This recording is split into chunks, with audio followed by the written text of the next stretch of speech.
So how did the job for directing Devil Dog come about? I was a director for hire, and my agent was offered the job by this independent company that made the film, and I needed the money, so I agreed to do it. What did you think of the original script when you saw it? I thought it was ridiculous. Okay, did you make changes when you were directing Devil Dog to the original script? No, because I wouldn't have known what to do with it. The whole thing was so ridiculous to begin with. I just followed the script and filmed it as it was written. What was it like working with the actual dog? Very difficult. The dog was a sweet. I wanted to use the dog they used in that very scary German dog, Rottweiler. I wanted to use a Rottweiler. All the trainers told me that Rottweilers were not very intelligent and that they would not be able to do some of the things required by the script. So the dog trainer said the only reasonable dog to use would be a German Shepherd. So I agreed to it. What I wanted from the dog. And what was difficult was the fact that in the script it required him to look like an evil dog, and the trainer didn't know how to make him look evil, and I didn't know how to make him look evil. And the only thing we ended up was that I could get the dog to hold his attention very intently. If the trainer was holding a ball, the dog's ball off screen, the dog would watch the ball. So it's all an illusion. What was it like working with Richard Crenna? Very, very nice man. Very nice. Obviously, he also needed money, or he wouldn't have done it. Had you seen some of his previous work? Oh yeah, I'd seen him in a few TV things. He was primarily a TV actor, if I'm not mistaken.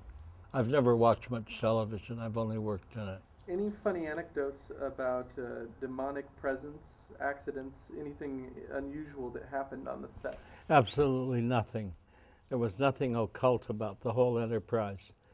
As I remember, the only scene that I sort of remember that I thought came off well, which was entirely due to my direction, was the scene in which the dog seems to be willing Richard Crenna to put his hands in the blade of the lawnmower. Did the final film come out the way that you planned it? No, it did not come out the way I planned it at all. Let me explain.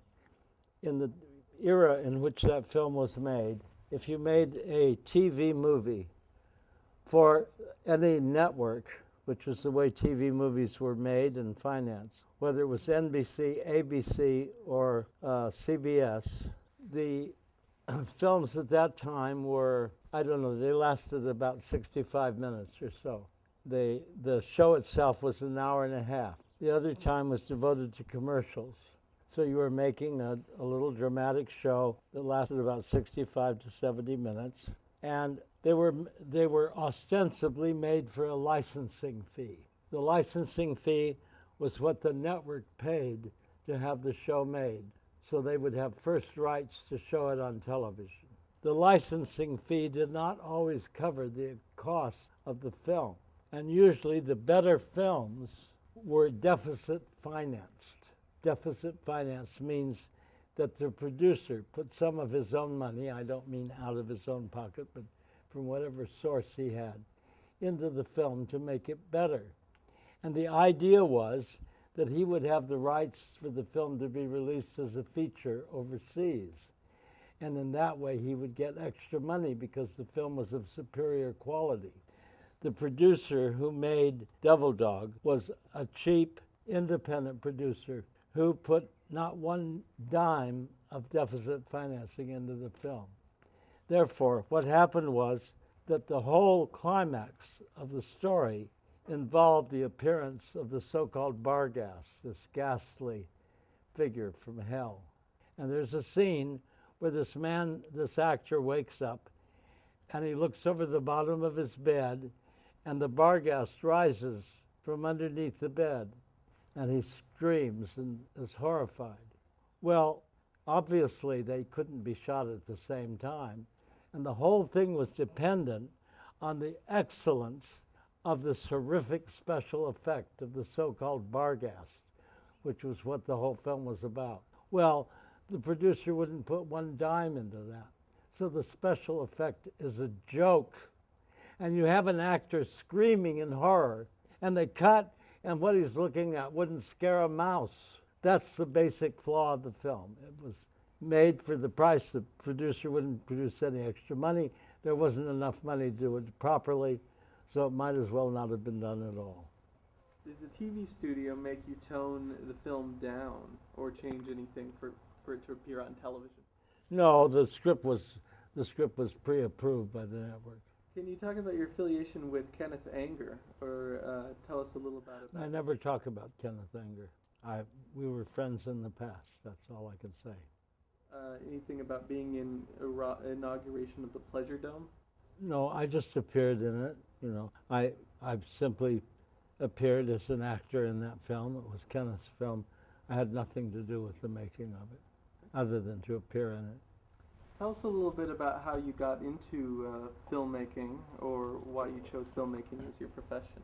When I was a teenager, I fell in love with the film medium as a creative, artistic medium, and I decided I wanted to be a filmmaker. And after I went to college, and I finally did some work in the original old cinema department at USC. And there I made my first film on my own called Fragment of Seeking. I rented a Bell & Howell camera. I shot it myself. I appeared in it. I wrote it. I directed it. I made it entirely myself. And that's what launched my career. It had nothing to do with the university. They didn't even understand it there. But it was acclaimed all over the world. How would you rate Devil Dog amongst these other, TV movies such as Killer Bees or Cat Creature? And how would you rate Devil Dog? Devil Dog is far and away the worst TV movie I ever made. I'm very proud of Killer Bees, and The Cat Creature is just okay, because I had a lot of interference with the network when I made that in terms of casting. I was never able to cast it properly. And Killer Bees is one of my personal favorites of my TV movies, and it starred one of the great stars in the history of motion pictures, Gloria Swanson. Were you happy with the final product of Queen of Blood, Whoever Slew Auntie Rue, and Games? Yes, yeah, they're all very representative of my work. I had very little interference, very little. What was it like to direct cult actress Martina Beswick in this film? Wonderful. I loved Martine. I cast her in it, and I loved working with her. My idea to cast her in it. Can you tell me maybe about the TV movie you made that you're the most proud of, and the experience of what it was like to work on that in juxtaposition with, working on Devil Dog and having a bad experience? Killer Bees, I enjoyed every minute of. I shot the whole thing on location in Napa Valley. I liked being in Napa Valley. I liked working with Gloria Swanson. I liked the story. I liked working with the bees. In a way, I did not enjoy working with the poor dog. I loved working with the bees. It was a totally fascinating experience to make Killer Bees, and it resulted in a friendship with Gloria Swanson until she died. And it was everything that Devil Dog was not. And nobody has put out Killer Bees on DVD. I wish they would. Well, we'll look into that, I guess. Please. Can you tell us a little bit, about what you did career-wise after some of these bigger, TV movies? What did you go on to do? Well, as I remember, my memory is a little shaky, but as I remember, it was after I finished all my TV movies that I got some work from Aaron Spelling Productions, directing various Aaron Spelling shows. I directed 2 episodes of Vegas. I directed 2 episodes of Charlie's Angels. I directed quite a number of episodes of Dynasty. I directed a number of episodes of the sister series called The Colbys with Charlton Heston and Barbara Stanwyck. And I was kept busy working on those all were Aaron Spelling shows. And until I got an offer to make another feature, which of course was interesting to me. And I made a feature called Mata Hari that never played in America, starring Sylvia Christel, the great international erotic star. and I shot the whole thing in Budapest in Hungary. And that was an erotic film? Was it? Erotic, yes. Yeah. Yes, but one of the reasons that it was not released in the United States is because all the eroticism had to be cut out of it, and then there was nothing left for them to exploit. Was it similar in nature to like a Tinto Brass film? Well, I hope it's not as vulgar. Not as vulgar, okay. Yeah, So and erotic, crass. but didn't. I consider his films crass and vulgar. Yeah. No, I don't think even though it's eroticism, it's not done in a vulgar way.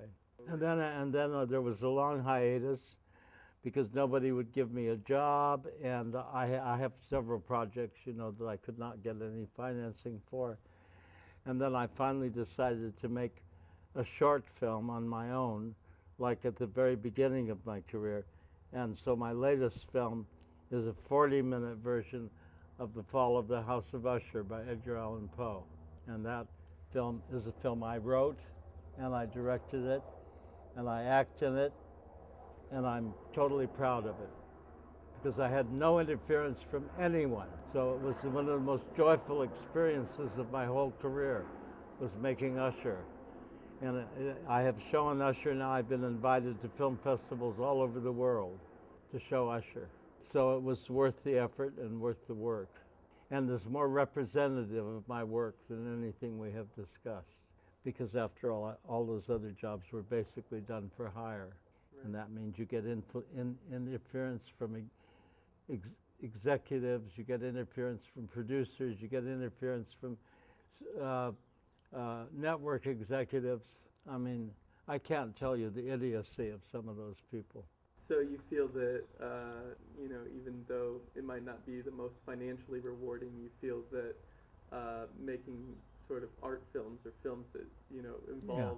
Well, that's essentially, is yes, something you enjoy that's the most. essentially. I can say this about my career. Here you are interviewing me, right? You said I have a lot of cult following.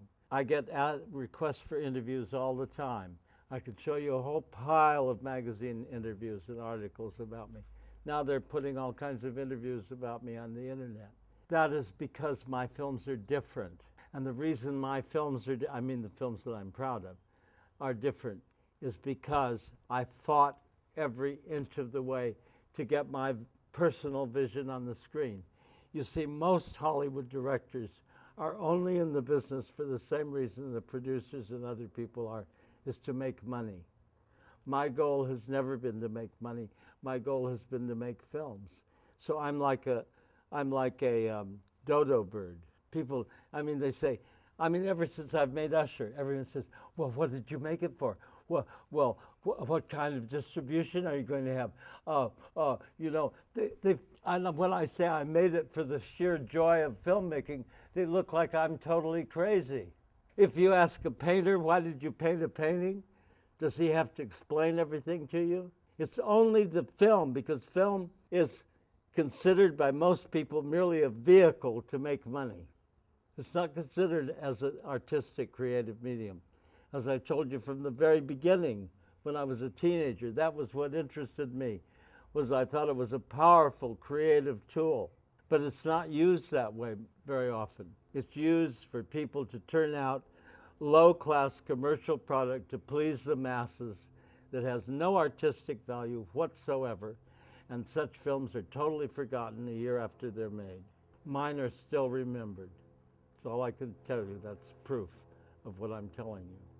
Well, I agree with you wholeheartedly. I like making films for the sake of, or for the pure joy of making films. Although there are some commercially successful directors like David Lynch, who get their own voice. But you notice he hasn't made a film lately.